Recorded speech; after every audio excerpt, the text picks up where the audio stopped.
Hello, this is David Humphrey. I'm at the ARC European Industry Forum in Spain, and I'm happy to be here in the studio today with my friend John Browett.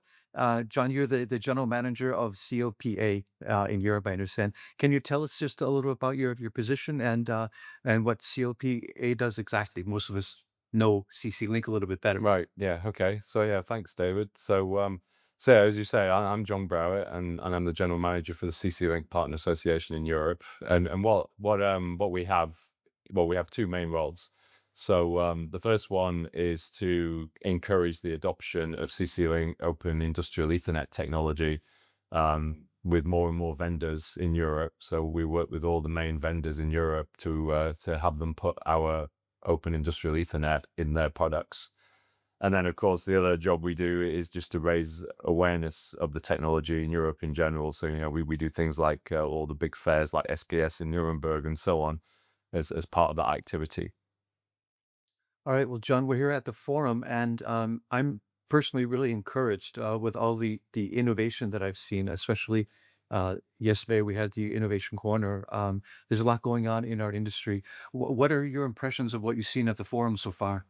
Well, I think the key topic so far seems to be AI. Everybody's very excited about AI at the moment, of course, but it seems to be that AI for manufacturing is a different topic. And I think, one of the things that we're seeing already just over the last day is that it's okay to have AI write a press release for you, maybe where there's nothing really, there's no safety issues, you might say. But then having AI run a machine or something, at least autonomously, maybe that needs a bit more thought yet. And perhaps we're not quite ready to have AI start running factories completely for us yet. But I'm sure that will change in the end.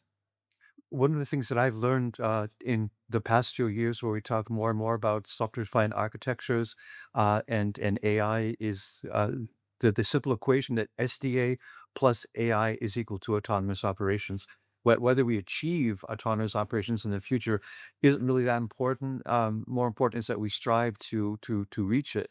And I've been intrigued by how much the networks play. We talk about the architecture, but we're really kind of talking about the networks, that the Right. networks are Yeah. the arteries and the veins of the factory and the shop floor. Yeah. Um, I'm starting to think in terms of strategy for networks. I used to think they're communications devices connecting things. Can you do you agree with that? Can you elaborate on the strategic importance of networks in the factory and on the shop floor? Yeah, absolutely. So yeah, obviously here at CLPA, networks are basically what we do. And, you know, everybody's very excited about like the AI systems that maybe sit on top. But, really from our point of view, we think, as you say, one of the key topics also for all of this is what we call the plumbing. Basically, how do you get the data from where it is in the machine or the process into your AI system or whatever is using it, and how do you get whatever result that produces back into the process again?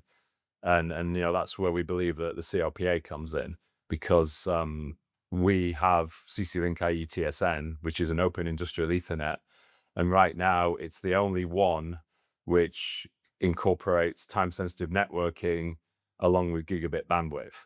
So as a result, it gives you a lot of flexibility to manage the transport of this data from one place to another.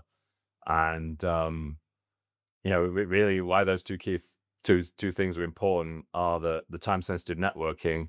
What that comes down to in the end is that it gives you the ability to build what we call a converged network architecture.